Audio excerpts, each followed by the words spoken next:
if you're new to our channel, I'm Sarah. My husband Matt and I run a laser engraving business from our home, and we also practice the homesteading lifestyle. Today I'm sharing with you my sourdough bread recipe because I've been getting a lot of questions about how I make my sourdough bread. So let's get started.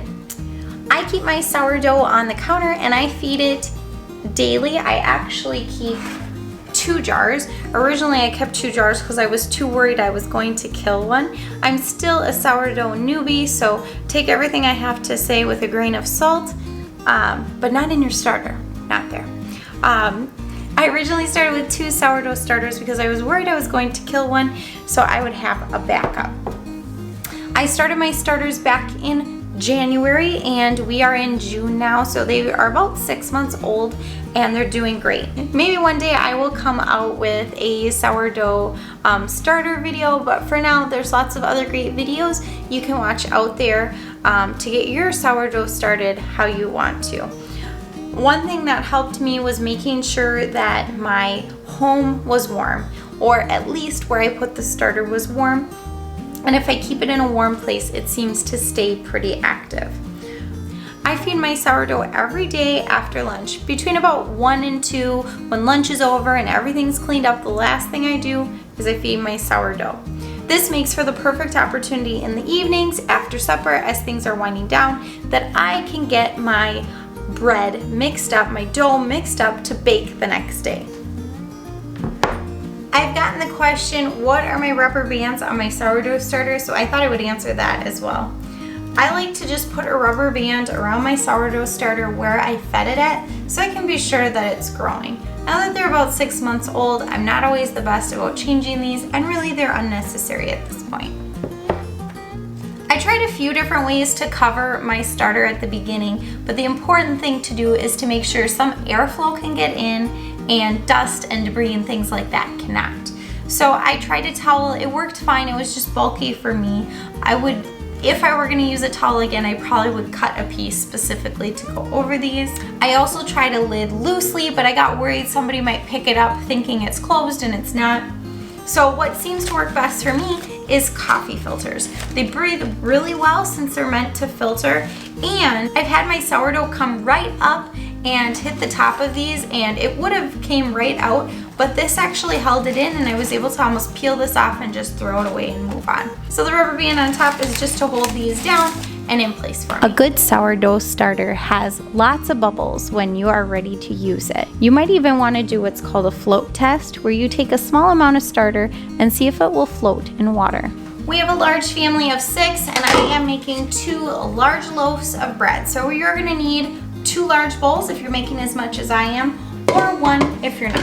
What you will need to make your sourdough bread: sourdough starter, flour, salt, unchlorinated warm water, a food scale, a pan. I am using a large Pullman pan for my bread.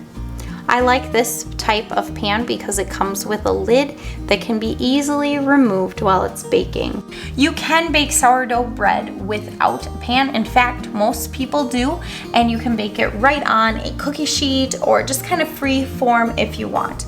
I've also baked mine in a cast iron pan or an oven safe dish or even a metal pot. I use all-purpose flour for my baking. If you prefer, you can certainly use a higher quality flour and you're gonna end up with a higher quality loaf.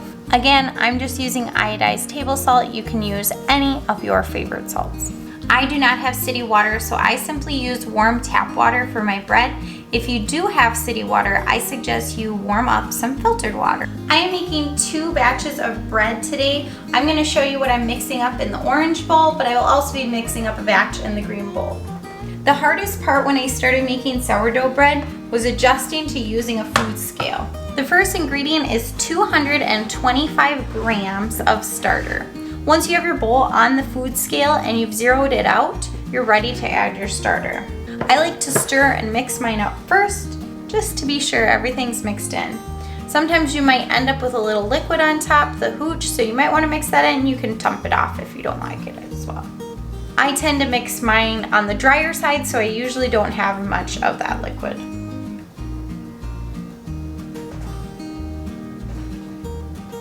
The next step is to add 426 grams of that warm unchlorinated water.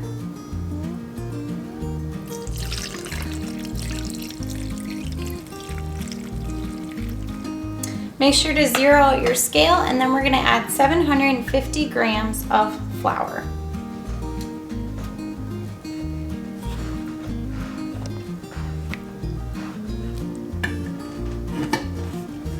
The next ingredient is 13 grams of salt.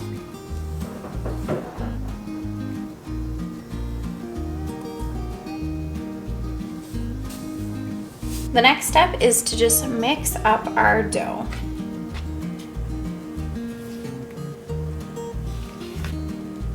I like to use a spoon to almost fold the ingredients together. And although I do knead my sourdough bread, I don't over knead it because I'm okay if the crust is not that crunchy, and the more I knead it, the crunchier that crust is gonna be. If you like a really crunchy crust, you might wanna knead it a little extra.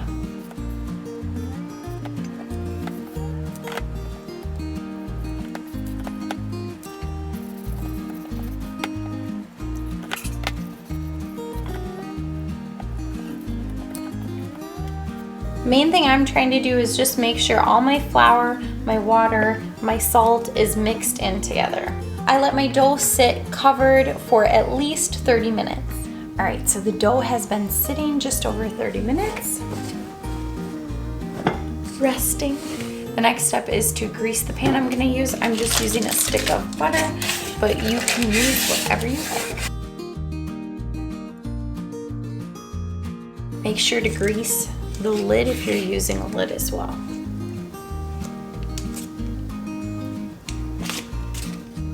I like to fold that hard outer part in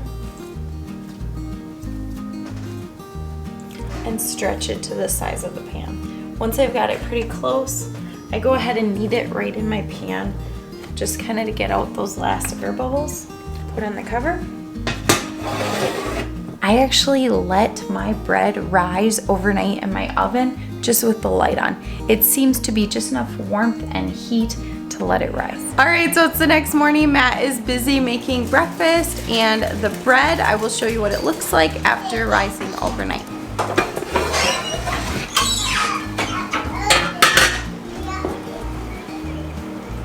And I'm gonna put my pans in covered.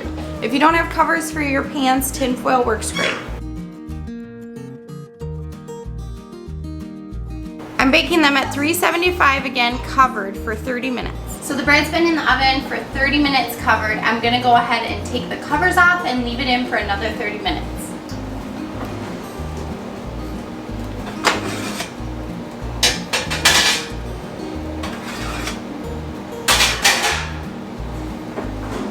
All right, our bread has been in an additional 30 minutes uncovered, and it's time to take it out.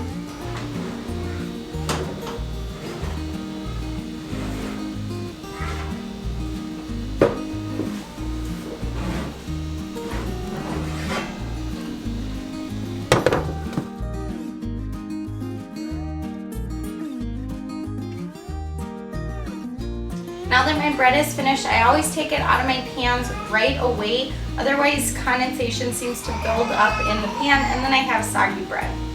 First thing I do is use a butter knife to just cut around the edges.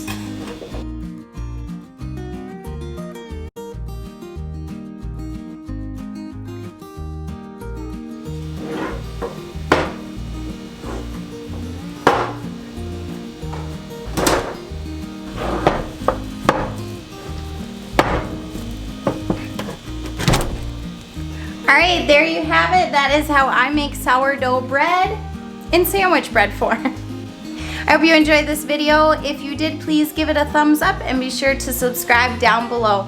If you have any tips or tricks on sourdough for me, I'd love to hear it down below. So far, we've experimented with bread, pancakes, a few different baked goods, and crackers. We've been loving crackers. All right, thanks for joining me, and glad you got to see me again. Bye. All right, so it's the next morning.